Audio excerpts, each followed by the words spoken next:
बालाघाट शहर में सिर्फ राजनीतिक ही चर्चा होती है, हमेशा आप देखते हैं, लेकिन वास्तविक विषय पर चर्चा हमेशा कम होती है। जो शिक्षा, जो मूलभूत व्यवस्था है हमारे देश की, भविष्य की, आप देख रहे हैं कि तमाम हमारी बहनों ने कहा, हमारे नौजवान सिपाहियों ने कहा, इतना शिक्षित होने के बाद में भी बालाघाट क्षेत्र का नौजवान के जीवन पर प्रश्न चिन्ह है। क्या ये देश के भविष्य बन सकते हैं? ऐसे में अगर इसी प्रकार की स्थिति बालाघाट शहर में चलती रही तो पलायन दिन ब दिन बढ़ते रहेगा, जिसकी कभी भी कमी नहीं होगी। आप देखते हैं कि हम लोग अपना बालाघाट शहर मजबूरी में छोड़ करके जाते हैं। आप लोग मेरी बातों से सहमत होंगे, शायद मजबूरी में छोड़ करके जाते हैं। क्या आप लोगों का मन होता है अपने शहर को छोड़ के जाने का? देखिए साथियों, जब रोजगार के साधन हमारे बालाघाट शहर में नहीं, तो मैं चूंकि सिर्फ गवर्नमेंट की ही बात नहीं कर रहा हूँ, मैं प्राइवेट सेक्टर की भी बात कर रहा हूँ। प्राइवेट सेक्टर में भी हमारा क्षेत्र काफी पीछे है।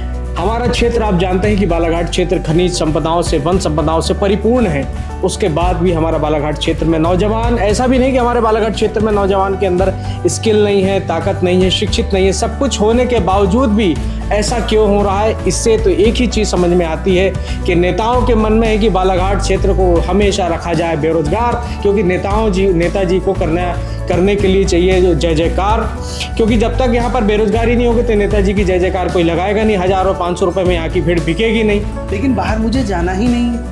दूसरी बात तो प्रोफेशनल डिग्री बालाघाट में नहीं है। एमबीए कहाँ होता है बताइए? कौन सी गवर्नमेंट यूनिवर्सिटी एमबीए बालाघाट में करा रही है? बालाघाट का बच्चा भोपाल जा रहा है, भोपाल में हो रहा है, ये भोपाल का ठीक है एजुकेशन, बालाघाट के एजुकेशन का क्या? बालाघाट के हकदार नहीं है, प्रश्न ये भी लगता है। बिल्कुल, क्या बालाघाट का बच्चा हकदार नहीं है? क्या वो प्रोफेशनल डिग्रीज पढ़ने का हकदार नहीं है? एक भी यहाँ पर मेडिकल कॉलेज नहीं है गवर्नमेंट का, बीटेक का टेक्निकल कॉलेज नहीं है गवर्नमेंट का, लिए दिए करा देते हैं आईटीआई और बाद में करा देते हैं पॉलिटेक्निक। अरे बच्चे को इंजीनियर बनना है, टेक्नीशियन नहीं बनना है। ये अंतर ही नहीं समझ पा रहे यहाँ के हमारे वीर योद्धा। बड़े बड़े मंत्री यहाँ पर आज से नहीं, इसके पहले से रहे। बालाघाट में है क्या? ओवरब्रिज, जाने दो ओवरब्रिज। एक गड्ढा खुदा था स्विमिंग पूल के नाम पर स्टेडियम में कि हमारे बच्चे स्विमिंग पूल में तैरेंगे, मेंढक तैर रहा है वहाँ। जबकि हमारे यहाँ अवेलेबल है ट्रेन गोंदिया से गोंदिया जाने के लिए, पर सर हमें बस से जाना पड़ता है। क्यों? क्योंकि वो डीले करते। इसी घड़ी में हमारे साथ एक बहन जुड़ी है। क्या नाम है आपका? सर मेरा नाम शीतल गौतम है। शीतल, क्या प्रश्न है आपका जो हमारे साथ रखना चाह रही हैं आप?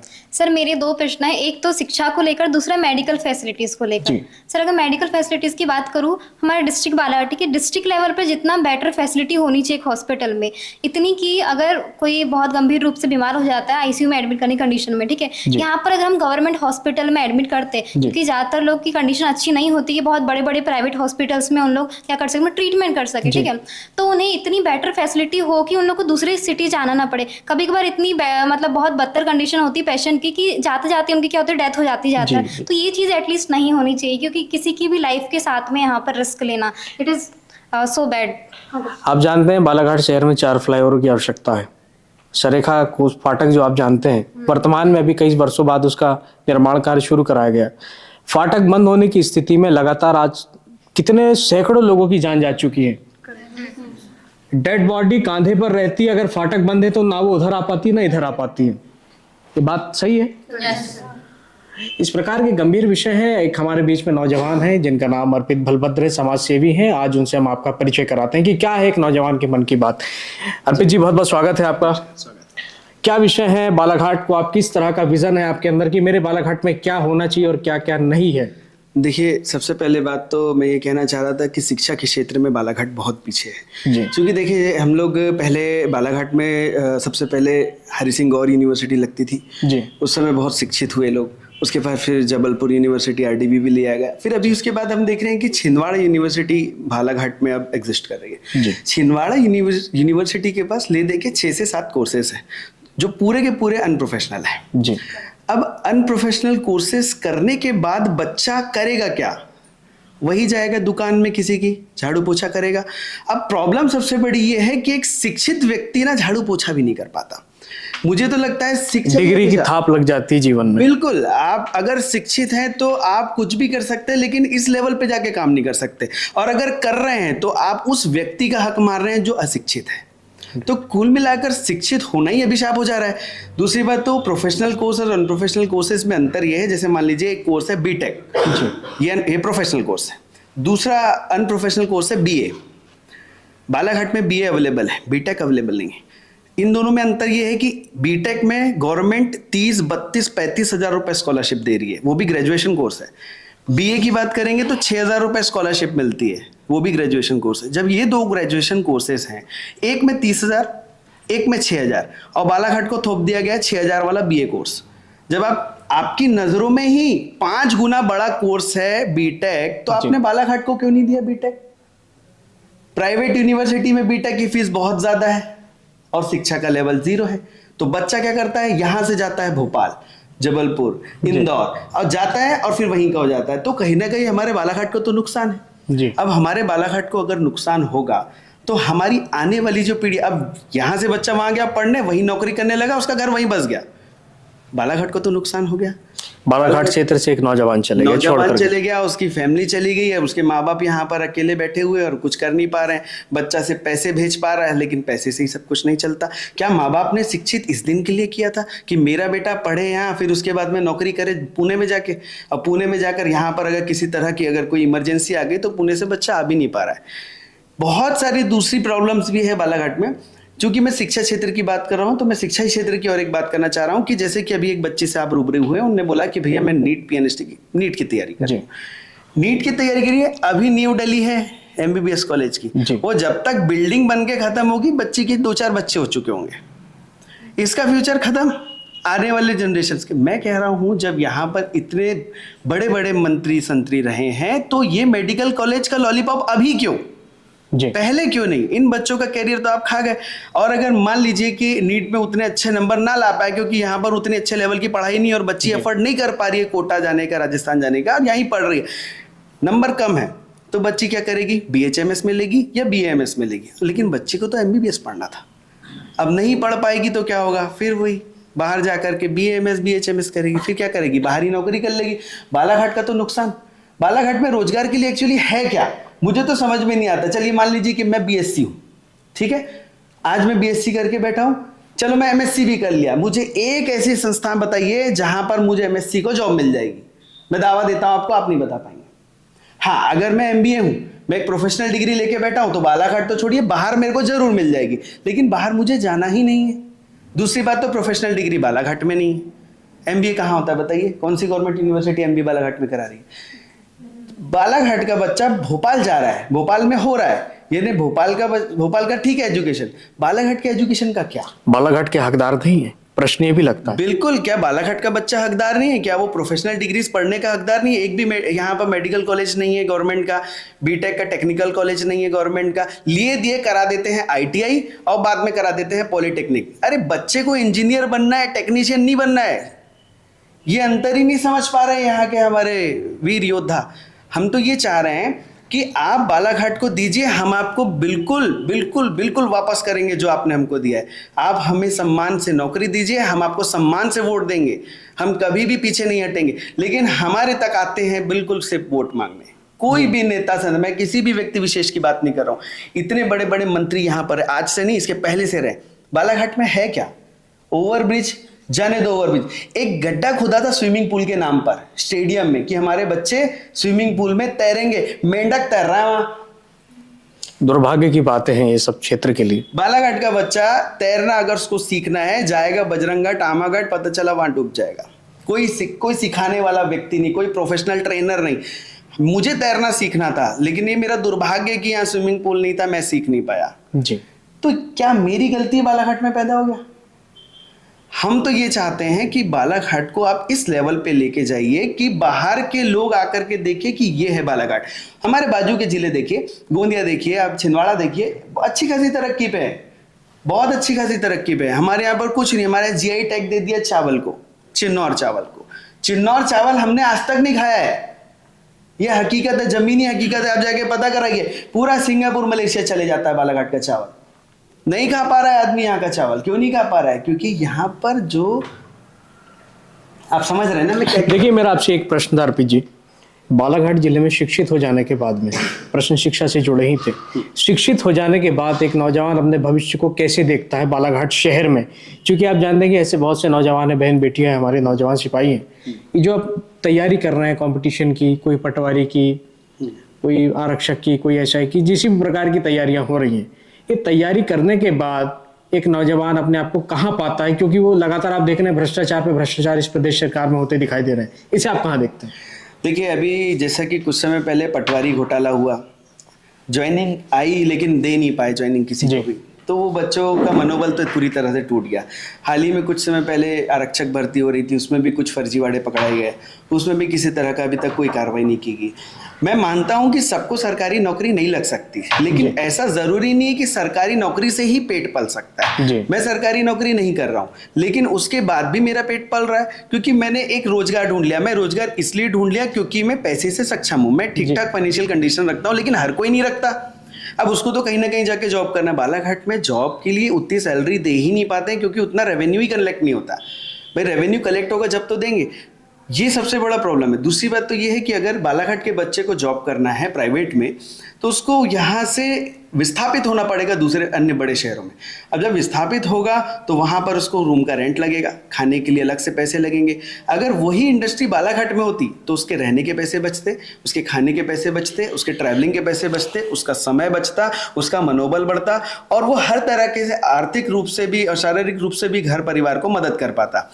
अब चूंकि रोजगार नहीं है, इसलिए यहाँ से हम लगातार विस्थापित होते जा रहे हैं दूसरी जगहों पे, तो इससे बालाघाट को बहुत ज्यादा नुकसान हो रहा है। मुझे ऐसा समझ में आ रहा है कि शिक्षित होना बालाघाट शहर के लिए अभिशापित तरह हो रहा है, क्योंकि यहाँ से सिर्फ आपको शिक्षित होने के बाद पलायन ही एकमात्र ऐसा साधन बचता है कि आपको बाहर जाना पड़ेगा अगर आपको जीवन व्यापन करना है तो।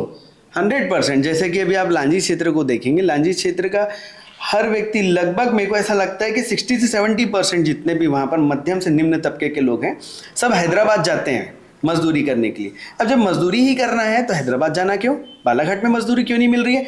आप मैग्नीज माइन जाइए, भरवेली जाइए, ओकुआ जाइए, मलाजखंड जाइए, वहाँ का लगभग 60 to 70% स्टाफ जो है वो बिहार, कलकत्ता, उड़ीसा तरफ का है। बहुत गंभीर विषय है इस क्षेत्र के लिए। विषय है, आप तो जांच करा लीजिए इसकी। बालाघाट के बहुत ही लो लेवल पे वहाँ पर लोग काम कर पा रहे हैं जी। ऐसा क्यों? बालाघाट का व्यक्ति क्या शिक्षित नहीं है, वहां जॉब करने के लिए एलिजिबल नहीं है? ऐसा बिल्कुल, मतलब इतना ज्यादा भ्रष्टाचार भी फैला हुआ है ना कि जिसकी कोई हद नहीं। इतना ज्यादा परेशान किया जा रहा है बच्चों को, शिक्षित बच्चों को खास तौर से। शिक्षित बच्चे की सबसे बड़ी प्रॉब्लम तो सर यही है कि वो शिक्षा के अलावा दूसरा काम कर नहीं सकता। आप नौजवान हैं, नौजवान के मन में कल्पना क्या है अपने बालाघाट शहर को लेकर के? कुछ विशेष बात हो आपके दिमाग में? देखिए, सबसे पहले तो मैं ये चाह रहा था उद्योगों को लेकर, बिल्कुल उद्योग यहाँ लगना चाहिए। एक शक्कर कारखाना लगने वाला था मैं क्या बताऊं आपको, तो सब पता है। शक्कर कारखाना जी कागजों में भी नहीं आया, मैं बोलता हूँ कागज में ही आ जाता जी। कई जमाने से शक्कर कारखाना की घोषणा हुई, शक्कर कारखाना लगेगा लगेगा लगेगा, नहीं लग पाया। उसके बाद दूसरे भी और कारखाने, जैसे हमारा, जैसे पड़ोस में देखेंगे तो अदानी का पावर प्लांट है। अदानी के पावर प्लांट ने पूरे क्षेत्र के लोगों को रोजगार दे दिया। ना हमारे यहाँ पावर प्लांट है, ना हमारे यहाँ पर किसी दूसरी तरह की बड़ी माइंस है जिसमें यहाँ के लोगों को रोजगार दिया जा रहा है। ना ऐसा कुछ भी, ऐसा नहीं है, कोई केमिकल इंडस्ट्री नहीं है, कोई दवाई बनाने की कंपनी नहीं है, कोई क्लिनिकल ट्रायल का यहाँ फैसिलिटी नहीं है, किसी भी तरह की कोई फैसिलिटी। सब कुछ होकर कुछ नहीं है बालाघाट में, सब कुछ होकर भी कुछ नहीं है। हमारे यहाँ भरवेली में मैग्नीज निकलता है, रायपुर जाता है, वहाँ लोहा बन जाता है। मैं कह रहा हूँ कि ट्रांसपोर्टेशन भी बचेगा, हमारे पास जगह की भी कोई कमी नहीं है, हमारे यहाँ माँ वैनगंगा की असीम कृपा है, हमारे पास पानी की भी कोई कमी नहीं है। एक जगह दे दीजिए, वहाँ पर वो बन जाएगा प्लांट, यहाँ के लोगों को रोजगार मिल जाएगा, ट्रांसपोर्टेशन का कॉस्ट बचेगा, डीजल वीजल खर्च कम होगा। मतलब हमारी प्राकृतिक जो जितने भी संसाधन है उनको भी आप पूरी तरीके से खत्म कर रहे हैं। अब कुछ तो दीजिए बालाघाट को, एक उपलब्धि बता दीजिए, एक, सिर्फ एक, मैं तो एक ही बोल रहा हूँ, एक कृषि विद्यालय आया बालाघाट में। आज से नहीं है, सदियों से जी। लेकिन कितने बच्चे पढ़ रहे हैं, इस पे भी तो काम करिए। हाँ बताएं सर। पॉइंट ये है कि बालाघाट में रेलवे स्टेशन तो बन गया है, बट जो ट्रेन की फैसिलिटीज रहना चाहिए वो कुछ भी नहीं। एक तो रेलवे स्टेशन भी ढंग का नहीं है, आप देखोगे तो कुछ नहीं है, कंस्ट्रक्शन वगैरह बस नॉर्मल सा है। वो बस बना दिया गया है कि बालाघाट में रेलवे स्टेशन है। उसके बाद भी सर एक बार क्या हुआ था, मुझे आना था गोंदिया से जी, तो वो ट्रेन की टाइमिंग्स ऐसी है, इतनी लेट चल रही, जितने टाइम में ट्रेन गोंदिया से बालाघाट आ रही उतने टाइम में इंसान बस से आ जाता है, उससे पहले आ जाता है बस से। तो रेलवे स्टेशन होने का क्या फ़ायदा, जबकि ट्रेन तो ज़्यादा फास्ट होती है ना बस से। और सर सुपर फास्ट का तो कोई है ही नहीं यहाँ पर, कोई मतलब जितनी चल रही है लोकल चल रही है, एक दो सुपर फास्ट होगी, उसका भी कोई ठिकाना नहीं है कि वो कब आएगी कब नहीं आएगी। और अपने को यहाँ से जाना है रायपुर, रायपुर के लिए कोई ट्रेन नहीं है, नागपुर जाना है, नागपुर के लिए सुपर फास्ट तो मेरे को दिखाई नहीं देती। Where is my train app पूरे ऑल ओवर इंडिया के लिए चलता है, लेकिन वहाँ पर बालाघाट का सर्च करो, नो ट्रेन अवेलेबल दिखाती। तो ये डेवलपमेंट है बालाघाट का। देख रहे हैं किस प्रकार नौजवान के मन में है गुस्सा बालाघाट क्षेत्र के विकास को लेकर के। तो नौजवान है, ये कुछ भी कर सकते हैं क्योंकि हवा परिवर्तन करना इन नौजवानों के हाथों में ही दिखाई देता है। क्या नाम है आपका?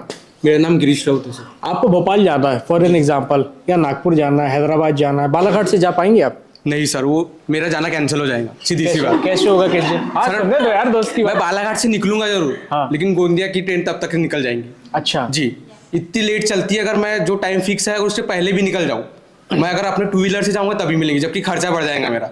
ये गलत बात है। ट्रेन से जाऊंगा कहीं बिरसुला।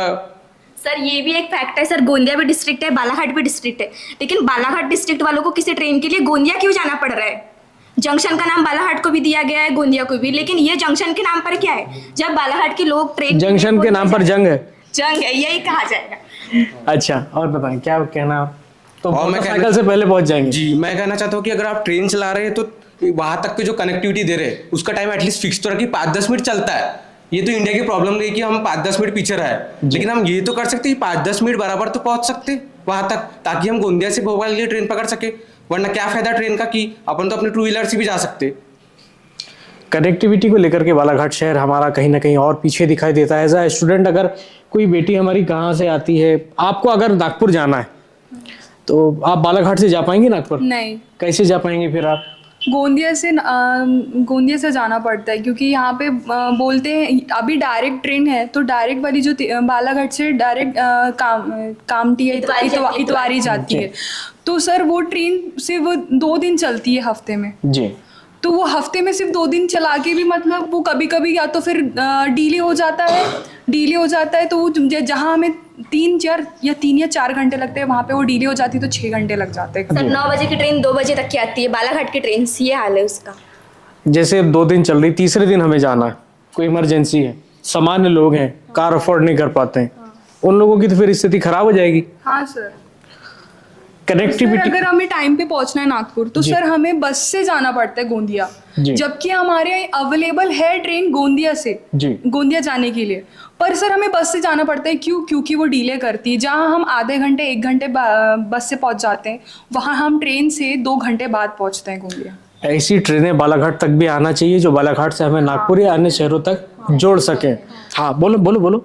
सर मेरा नाम दामिनी बावनथड़े है। हाँ? मेरा टॉपिक नॉर्मलाइजेशन पे अच्छा, है। ये बहुत गंभीर विषय है। जी सर, जैसे कि अभी हम लोग सभी जानते हैं कि नॉर्मलाइजेशन होने के कारण लोग मतलब जो स्टूडेंट्स का कॉन्फिडेंस वो दिन ब दिन लो होते जा रहा है। और कोई भी इंसान जब कॉम्पिटिटिव एग्जाम देता है तो वो मतलब जैसे कोई क्वालिफाई हो जाता है तो उसे ये उम्मीद नहीं रहती कि वो उस एग्ज़ाम में सच में पास आउट हो गया है या नहीं। अगर कोई रिजल्ट आने के बाद कभी कोई डिस्क्वालीफाई हो जाता है तो कोई क्वालिफाई हो जाता है। नॉर्मलाइजेशन काम कैसे करता है, थोड़ा आप इस पे प्रकाश डालें कि नंबर कैसे परिवर्तित हो जाते हैं, बढ़ जाते हैं, कम हो जाते हैं, जैसे नॉर्मलाइजेशन में होता है। जैसे कि किसी के मतलब हाँ, जैसे किसी के नंबर जो 75 पास, जैसे वो 75 पे पास आउट हो जाता है तो वो अगर पास आउट क्वालिफाई दिखा देता है, लेकिन जब वो जिस रिजल्ट आता है तो उसके जो मार्क्स है वो 1-2 कम हो जाते हैं या फिर किसी के 1-2 बढ़ जाते हैं, जिसके कारण वो क्वालिफाई हो जाता है या तो डिस्क्वालीफाई हो जाता है। तो जो क्वालिफाइड नहीं हुआ था नॉर्मलाइजेशन के कारण क्वालिफाइड हो जाता है, जो क्वालिफाइड था वो डिस्क्वालीफाइड। नॉर्मलाइजेशन का सीन ऐसा होता है कि बहुत सारे शिफ्ट में पेपर्स होते हैं, बहुत सारे स्टूडेंट होते हैं, तो किसी का सुबह का शिफ्ट रहता है, किसी का दोपहर का, किसी का शाम का, तो उनका पेपर अलग अलग लेवल पे आता है। तो वो क्या होता है, जो कठिन लेवल का पेपर होता है उसको उन लोग नॉर्मलाइज कर देते हैं, जो लोअर लेवल का है उसके नंबर घटा देंगे और कठिन वाले को प्लस कर देंगे। इस तरह का नॉर्मलाइजेशन किया जाता है, लेकिन एक्चुअली नॉर्मलाइजेशन ठीक नहीं। मैं कह रहा हूँ कि आप फॉर्म उतने ही लीजिए जितने आप पेपर दिलवा सकें, जितने आपके पास कंप्यूटर्स अवेलेबल है। आप या तो फिर फॉर्म ही मत लीजिए। दूसरी बात तो ये है सर, सबसे बड़ा प्रॉब्लम बालाघाट के स्टूडेंट्स का अभिशाप बन गया है छिंदवाड़ा यूनिवर्सिटी। रिजल्ट नहीं आता, पेपर नहीं होते, डिले हो जाता है, प्रैक्टिकल्स नहीं होता, इवन प्रैक्टिकल्स में भी फेल कर दिया जाता है। सबसे बड़ी प्रॉब्लम एक और ये है कि अभी जैसे हम लोगों ने देखा कि सप्लीमेंट्री आई है 3rd सेम के बच्चों को, 3rd ईयर के बच्चों को, उनको पीजी में एडमिशन लेना था। 3rd ईयर के बच्चों का सप्लीमेंट्री का पेपर ही नहीं हुआ और पीजी के जो अपने कोर्सेज है उसके एडमिशन क्लोज हो चुके हैं। ये तो फिर गलत हो गया। बिल्कुल, उन बच्चों का साल खराब हो गया। फर्स्ट सेमेस्टर का यानी फर्स्ट ईयर का, 2nd ईयर का सप्लीमेंट्री का पेपर ले चुके हैं उन लोग जी, जबकि उसको यूज नहीं था, वो बाद में भी दे सकता था। 3rd ईयर का बच्चे का सप्लीमेंट्री का पेपर कराया ही नहीं गया। अब उनसे वो पीजी से वंचित हो गए। अब उनको वो पीजी नहीं कर पाएंगे इस साल, उनको अगले साल करना पड़ेगा। दूसरी बात तो ये है सर कि कोई भी प्रोफेशनल कोर्स बालाघाट में नहीं है। मैं आप लोगों से ये डिमांड रखता हूँ, आपके जरिए डिमांड रखता हूँ सरकार से कि बालाघाट में प्रोफेशनल कोर्सेस अवेलेबल करवाइए ताकि बच्चा यहाँ पर प्रोफेशनली तैयार हो सके। कौन कौन से कोर्सेज होने चाहिए बालाघाट? बहुत सारे कोर्सेस है, PGDM होता है, PGPM होता है, MBA होता है, BTech होता है, MTech होता है, BTech आर्किटेक्चर, बहुत सारे कोर्सेस हैं। लेकिन प्रॉब्लम ये है कि यहाँ पर सरकार सजग ही नहीं है। उन लोगों को ऐसा लग रहा है कि हाँ ठीक है, बालाघाट के तो बच्चे हैं जो पढ़ रहे हैं, पढ़ने दो, BA BSc BCom MMSc को MCom करके बालाघाट में नौकरी नहीं कर सकते, इवन बाहर भी नहीं कर सकते आप। कोई वैल्यू नहीं है, थोड़ा मोड़ा जो वैल्यू है तो वो सरकारी में चले गए तो वैल्यू है, प्राइवेट में BA BSc BCom को कोई नहीं पूछता। प्रोफेशनल कोर्सेज चाहिए हम लोगों को, यहाँ पर इंटीरियर डिजाइनिंग चाहिए, फैशन डिजाइनिंग चाहिए, बहुत सारे दूसरे कोर्सेज है, लेकिन प्रोफेशनल कोर्सेज बालाघाट में अवेलेबल नहीं है। तो मैं आपके जरिए ये मांग रखना चाहता हूँ सरकार से कि कृपया करके बालाघाट को शिक्षित बनने में हम लोग सब लोग के हम स्टूडेंट्स की मदद करिए और कैसे भी करके यहाँ पर अच्छी शिक्षा व्यवस्था लाइए ताकि बालाघाट का विकास हो सके। हम हमेशा विकासशील नहीं रहना चाहते, विकसित होना चाहते हैं, हमें विकसित करिए, हम आपसे रिक्वेस्ट करते हैं। सर जैसे कि अभी ट्रेन के बारे में सबने बताया, तो ये ट्रेन की प्रॉब्लम जो होती है एक किसी स्टूडेंट की लाइफ स्पॉइल भी कर सकती है। अब आप पूछेंगे कैसे? एक बार एग्ज़ाम हुआ था जिस टाइम पे हमको जाना था नागपुर CUET का। उस टाइम पे हम लोग के पास एक सोर्स नहीं था कि हम लोग जिससे नागपुर जा सके। इससे अगर हम लोग बाय चांस अपने बालाघाट की ट्रेन का वेट करते हैं और अगर से बाय चांस हमारी ट्रेन लेट हो गई तो हम लोग को अपनी लाइफ स्पॉइल करना पड़ेगा। हमने जो पूरी 2 साल तक मेहनत की है, CUET के लिए हो या कोई भी एग्ज़ाम के लिए हो, वो तो हमारे 2 साल की मेहनत एक टाइम के लिए ख़राब हो जाएगी पूरी। एंड हमारा पूरा टाइम ख़राब हो जाएगा और हमारे जो लाइफ थी वो पूरी स्पॉइल हो जाएगी। क्योंकि एक आप जानते हो कि एक एग्ज़ाम कितना मतलब एक स्टूडेंट के लिए कितना महत्व रखता है, इंपॉर्टेंस रखता है। साल भर आप लोग मेहनत करते हैं। सर हम 2 साल तक मेहनत करेंगे और उसमें हम लोग की ट्रेन अगर बाय चांस छूट गई तो हम लोग का 2 साल भी जाएगा और एंड आप समझ सकते हो कि किस स्टूडेंट के साथ क्या होगा। और गलती आपकी कहीं से कहीं तक नहीं है। क्या कह रहे थे आप? सर पूरा करियर ही बदल जाता है ना। कुछ बच्चे उस वजह से सुसाइड अटेम्प्ट कर लेते हैं। हाँ, ये चीज़ें तो होती हैं सर। और मैं ही ऐसे नहीं, ऐसे लाखों स्टूडेंट्स हैं जो एग्ज़ाम देने मतलब बाहर जाने के लिए वो बालाघाट से पहले गोंदिया जाते हैं, फिर गोंदिया से चेंज करना पड़ता है। अगर ये फैसिलिटीज़ हमारे बालाघाट में हो तो हम लोग का टाइम भी बचेगा एंड हाँ बोलो। टाइम भी बचेगा और हम लोग को दूसरे सिटी जाना मतलब डिस्ट्रिक्ट नहीं जाना पड़ेगा। हम लोग के पास एक अगर वेल डेवलप डिस्ट्रिक्ट हो तो हम लोग दूसरे डिस्ट्रिक्ट क्यों जाए सर? और हम लोग अपना बालाघाट छोड़ के गोंदिया क्यों जाए सर? मेन प्रॉब्लम है जब हमारे पास सब कुछ है तो हम यहाँ पे जब सब कुछ है तो हम अपने आप को क्यों डेवलप ना करें और क्यों ऐसा कुछ ना करें जिससे क्यों आखिर पीछे है बालाघाट? पीछे रहे। सर बालाघाट में ये है कि मतलब अभी लाइब्रेरीज बहुत ट्रेंड पे चल रही है बिकॉज मतलब बालाघाट के बच्चों के पास कंपटीशन एग्जाम्स के अलावा कोई और पॉइंट ही नहीं है। क्योंकि वो मतलब हम मेडिकल वालों के पास तो सर कोई नहीं। हम देख रहे हैं हमारे जो सीनियर्स थे हम लोग गांव से, वो लोग 5-6 साल से बालाघाट में बैठे लेकिन कुछ नहीं उनने किए, BMLT किए, फार्मेसी के हर चीज़ कर लिए। सर अब ऐसा तो नहीं हर कोई नीट निकाल लेगा, हर कोई JEE निकाल लेगा। उनके पास फिर सबका क्या रहता है कि सर ग्रेजुएशन करेंगे, नॉर्मली ग्रेजुएशन के बाद यहाँ पर प्रॉपर सोर्स ऑफ इंटर्नशिप नहीं है, अपने को जॉब करना है, जॉब नहीं मिल रही यहाँ पर, फिर बाहर जा रहे, बालाघाट की डिग्री को कोई वैल्यू नहीं दे रहा है। तो इसीलिए बालाघाट की डिग्रियों को कोई वैल्यू नहीं दे रहा है सर, नहीं मिल रही है सर। नाम दिख रहा है बालाघाट का, उनको यही है कि इनको प्रैक्टिकल नॉलेज ही नहीं है बिकॉज यहाँ पर इंटर्नशिप नहीं मिल रही है। सर मैं एक नीट एस्पिरेंट हूँ, मैं नीट की प्रिपरेशन कर रही हूँ एंड मैं चाह रही थी कि मेरे साथ मेरा D.Pharm भी हो जाए। लेकिन मैंने यहाँ से D.Pharm क्यों नहीं किया? क्योंकि यहाँ पे होता है कि हमको डिग्री तो मिल जाती है लेकिन हम लोग को प्रैक्टिकल नॉलेज नहीं होता। हम लोग मेडिकल खोल रहे हैं। अर्पित जी ने बात बताई। हाँ सर, हम लोग मेडिकल खोल रहे हैं, अब हमको नॉलेज ही नहीं है तो हम दवाई कैसे बेचेंगे? और अगर हम किसी को दवाई बेच रहे हैं, हमने पेशेंट को गलत दवाइयाँ दे दी तो उस पेशेंट की तो जान चली जाएगी। मांग रहा है पैरासीटामोल और हमने दे दिया उसको इजिथ्रोमाइसिन या डाइक्लोफेन जो भी है। आप बताएं सर। ये जो इन्होंने बोला अभी कि हमें गोंदिया जाना पड़ता है, सर ये मैं 5 साल से सुन रही थी कि यहाँ से डायरेक्ट बालाघाट से नागपुर होने वाली है। तो सर ये 5 साल नेताजी तो हरी झंडी भी दिखा दी है। हाँ, हरी झंडी भी दिखा दिया था और उन्होंने घोषित भी कर दिया था कि ये डायरेक्ट हो जाएगी। तो सर ये 5 साल तो कब के चले गए? तो 7-8 साल हो गए, डायरेक्ट तो ट्रेन अभी तक नहीं हुई। और वो जो उन्होंने जो जारी भी करा है डायरेक्ट बालाघाट से नागपुर, तो वो तो सर सिर्फ 2 हफ्ते में सिर्फ 2 बार चलती है। तो फिर ये तो, और वो चलती भी है तो भी तो नहीं पहुंच पा रहे ना टाइम पे। अच्छा, ये झूठे वादे कर देते हैं, सब कुछ हो जाता है। नौजवान मन में क्या आता है? नौजवान के मन में सर वही आता है कि मतलब बोल बच्चन टाइप। बिल्कुल।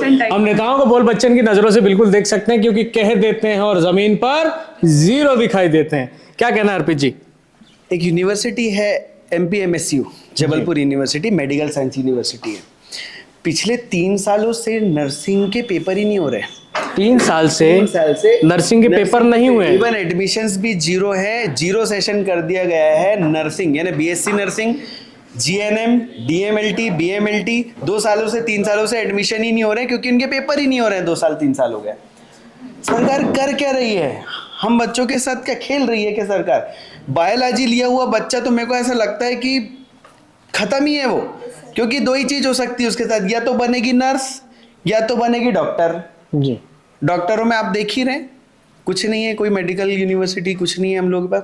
अगर नर्स बनना है धोखे से, उसको BSc नर्सिंग की फीस ही 1 लाख रुपए पर ईयर, गरीब बच्चा तो पढ़ ही नहीं पा रहा है। लेकिन अगर धोखे धड़ाके से पढ़ भी ले तो पेपर ही नहीं हो पा रहा है। कॉलेज ले जा रहा है फीस, कॉलेज लिए जा रहा है फीस। 3 साल से बच्चा एक ही क्लास में।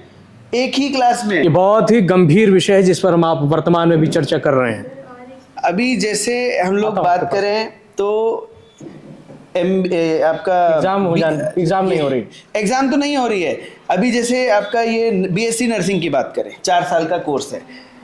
मैं तो दावा दे रहा हूँ, कोई बच्चा अगर 4 साल में कंप्लीट कर लिया होगा तो लाके मेरे को मार्कशीट दिखा देना, मैं मान जाऊंगा उसको। 5 साल लग रहे हैं, 5.5 साल लग रहे हैं, रिजल्ट नहीं आ रहा है, फिर उन लोगों के एग्जाम फॉर्म नहीं डल रहे हैं। अभी 3 साल से एग्जाम ही नहीं हो रहा है। BSc नर्सिंग का तो बच्चा ही वीडियो देखेगा तो किलप जाएगा, क्योंकि और ऐसा नहीं किसी बालाघाट में कहीं नहीं हो रहे हैं, क्योंकि यूनिवर्सिटी सिर्फ एक है, मेडिकल साइंस यूनिवर्सिटी जबलपुर, एक ही यूनिवर्सिटी है। 3 साल से पेपर ही नहीं ले रही है वो।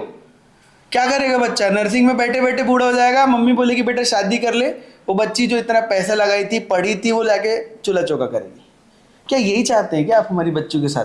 बालाघाट में सबसे ज्यादा लिंगानुपात है जी, सबसे ज्यादा लिंगानुपात 1021 लड़कियां 1000 लड़कों पे। तो बहुत सौभाग्य की बात है हमारे बालाघाट शहर के लिए और जिले के लिए। लेकिन यहाँ सौभाग्य कैसे खत्म हो जा रहा है? यहाँ की बच्चियां कहाँ, सौभाग्य पर अभिशाप कैसे लग रहा है? बिल्कुल लगी रहे। आप बताइए, बालाघाट की बच्ची से आप पूछिए, इन्हीं बच्चों से पूछ लीजिए, अगर इनने BSc नर्सिंग में एडमिशन ले लिया है, GNM में ले लिया है, और दूसरे कोई भी नर्सिंग कोर्स BMLT DMLT किसी में भी एडमिशन ले, क्योंकि बायो वाला बच्चा यही कोर्स कर पाएगा। 3 साल से पेपर ही नहीं हुआ। अब क्या होता है कि एक उम्र होती है, उम्र के बाद मेंटली हैरासमेंट चालू हो जाता है कि नहीं अब पढ़ते ही रहेंगे, नहीं अब नहीं, अब कुछ करना। अब वो कुछ करना है के चक्कर में छोटा सा BA BSc कर लेगी, फिर वही साड़ी की दुकान, फोल्डिंग, ये सब चलते रहेगा। हम तो ये चाहते हैं सरकार से कि कैसे भी करके इन नौजवान बच्चों का फ्यूचर बचाएं। उन लोग बहुत परेशान कर दिए इन लोगों ने। अर्पित जी, मेरा कहना, हर कोई व्यक्ति व्यापार करना नहीं चाहता, उसकी लेगेसी नहीं होती कई लोगों की, या शुरू से उसके घर में कोई व्यापार नहीं कर रहा है। कुछ लोगों के पास इतना पैसा नहीं होता कि व्यापार कर पाए। शिक्षित तो हो जाते हैं, लेकिन शिक्षित होने के बाद में उन्हें जॉब नहीं मिल पा रही। तो पकौड़ा तलने जैसी सरकार बताती कि पकौड़ा तलना भी एक व्यापार है, उद्योग है। तो इसे आप कैसे देखते हैं कि पकौड़ा तलना एक बहुत बड़ा व्यापार है? ये तो सिर्फ जीवन चलाना हुआ। हाँ। उसकी शिक्षा वहां पर कहाँ और कैसे काम आ रही है? सिर्फ गणित के जो कक्षा 4 के जो हम पढ़े 1 2 3 4 जोड़ना घटाना। देखिए, लाइफ को जीना और लाइफ को काटना, जी, ये दो अलग अलग चीजें हैं। बहुत अच्छी बात। अगर आपको लाइफ को काटना है तो आप पकोड़ा तल लीजिए, चाय बेच लीजिए, गुपचुप बेच लीजिए, लेकिन हमारे साथ अभिशाप ये है कि हम शिक्षित होने के बाद ये कर ही नहीं सकते। प्रॉब्लम इस बात की है, मैं आज शिक्षित हूँ, अगर मैं MBA PGDM किया हुआ हूँ तो मैं भूखा रह जाऊंगा, लेकिन मैं चौक में खड़े होकर गुपचुप में नहीं बेच सकता। अगर मैं ये बेच भी लूँ तो उस गरीब व्यक्ति के पेट पे लात है जो अशिक्षित है। तो कहीं ना कहीं ये मेरा मोरल बोलता है कि मुझे ये नहीं करना चाहिए। लेकिन प्रॉब्लम ये है कि अगर मैं नौकरी नहीं करूंगा तो मेरे घर परिवार भूखा रह जाएगा।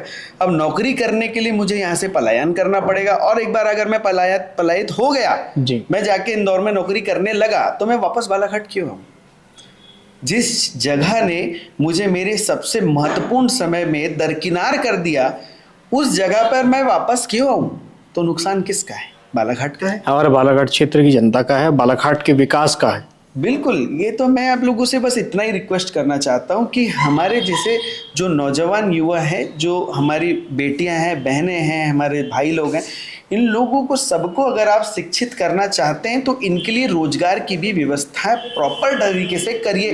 मैं मानता हूं कि सबको सरकारी नौकरी नहीं लग सकती, लेकिन जो व्यक्ति शिक्षित है तो उसको नौकरी मिलना चाहिए, चाहे प्राइवेट बेसिस पे भी क्यों ना रहे, कोई दिक्कत नहीं। लेकिन प्राइवेट पे भी आप नौकरी तो लाइए, आप इंडस्ट्री तो डालिए, आप इंफ्रास्ट्रक्चर तैयार तो करिए, तभी तो जाकर के नौकरी मिलेगी, नहीं तो कैसे मिलेगी? और किसी के शब्द, हाँ बोलिए।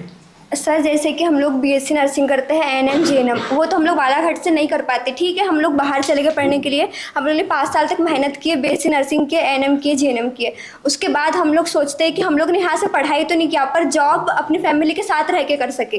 ठीक है, तो सभी बच्चे यही सोचते हैं हम लोग तो मतलब बाकी हमारे जैसे लाखों करोड़ों बच्चे यही सोचते हैं कि हम लोग अपने घर के साथ में टाइम स्पेंड करें और यहीं पे जॉब करें। लेकिन क्या होता है कि हम लोग 5 साल तक 5 लाख या जो भी फीस हो हम लोग देते हैं, अपना टाइम देते हैं, अपने पूरे एफर्ट्स डालते हैं, मतलब पूरी सब चीज़ें करते हैं जो चीज़ करनी चाहिए नर्सिंग स्टूडेंट को। लेकिन उसके बाद जब हम लोग डिग्री करके आते हैं तो हम लोग को यहाँ पे वो सैलरी दी जाती है 2000। अभी भी यहाँ पे के जितने भी कंपाउंडर्स हैं वो बीएससी नर्सिंग करते हैं, जीएनएम एएनएम, उन बेचारियाँ दिन भर से पेशेंट को हैंडल करती है, उसके बदले में उनको सैलरी मिलती 2000 या 3000, जिससे ना वो खुद का कर सकती है, ना फैमिली को सपोर्ट कर सकती है। मैं आपकी तकलीफ को बखूबी समझ रहा तो हूँ। हमारा क्या फ़ायदा इस 5 साल तक इतना पैसा, इतना टाइम, इतने एफर्ट्स लगाने का, जब हमको यहाँ पे सैलरी 5000 मिले या 2000 मिले, जिससे हम अपनी फैमिली को भी ना फैमिली को कुछ दे पाए और ना खुद के लिए कुछ कर पाए। जबकि अगर हमारा सिटी ऐसा हो जहाँ पे एटलीस्ट ज़्यादा नहीं, कम से कम 15 या 20 हज़ार ही मिले, तो हम 5 साल का कुछ करते भी है तो 10 साल में फैमिली को दे सकते हैं। एंड हमने इतने साल तक मेहनत किया, इतने साल तक अपने एफर्ट्स डाले, तो उसका कुछ तो फ़ायदा मिलना चाहिए हम लोग को। और हमारे जैसे कई लाखों लड़के होंगे जो लोग ऐसा करने के बाद ये सोचते हैं, लेकिन उसको जब जॉब की बारी आती है तो बालाघाट नहीं आ पाता। क्या कहना था आपका? और सर प्रॉब्लम ये है कि बहुत सारी ऐसी ऑनलाइन एग्जाम्स है जिनका सेंटर बालाघाट नहीं दिया जा सकता क्योंकि यहाँ पे प्रॉपर फैसिलिटी नहीं है। जैसे कि लास्ट ईयर जेईई के एग्ज़ाम के लिए सेंटर दिया गया था बालाघाट, लेकिन यहाँ पे एग्ज़ाम कंडक्ट नहीं कराई गई थी बिकॉज यहाँ पे ऐसी प्रॉपर फैसिलिटीज़ नहीं है। तो फिर ऐसे कई बच्चे हैं जिनको बाहर एंड टाइम पे सेंटर का पता चला और वो जा नहीं पाए, तो ये तो सबसे बड़ी प्रॉब्लम है ना। हम यहाँ प्रिपेयर कर रहे हैं तो हम यहाँ पे एग्ज़ाम क्यों नहीं दे सकते? सर इसमें ट्रेन भी इन्वॉल्व होती है, जैसे कि इन्होंने बताया अगर अब हम लोग को इमीडिएटली जाना है तो उस टाइम हमारे ट्रेन ही नहीं रहेगी तो हम जाएंगे कैसे? हाँ, इन्होंने बताया अभी मुझे ये बात ट्रेन भी और सेंटर भी, तो यहाँ सेंटर ऐसा होना चाहिए ना जिससे हम यहाँ पे ऑनलाइन एग्जाम कंडक्ट करा के दे सके। बट सर यहाँ पे हर एक चीज़ से कनेक्टेड है। अगर हम कोई सी एक चीज़ को सुधारना चाह रहे हैं तो हमको उस वजह से हमारी बहुत सारी चीज़ें भी मतलब सुधर सकती है। हर चीज़ें आपस में कनेक्ट होती है। अगर हम अपने यहाँ पे सेंटर डालते हैं और हम लोग को बाहर जाना है तो हम लोग बाहर जाने के लिए अगर हमें ट्रेन फास्ट होगी तो हम लोग को बाहर जाने का टाइम सेव होगा। कनेक्टिविटी का इशू है।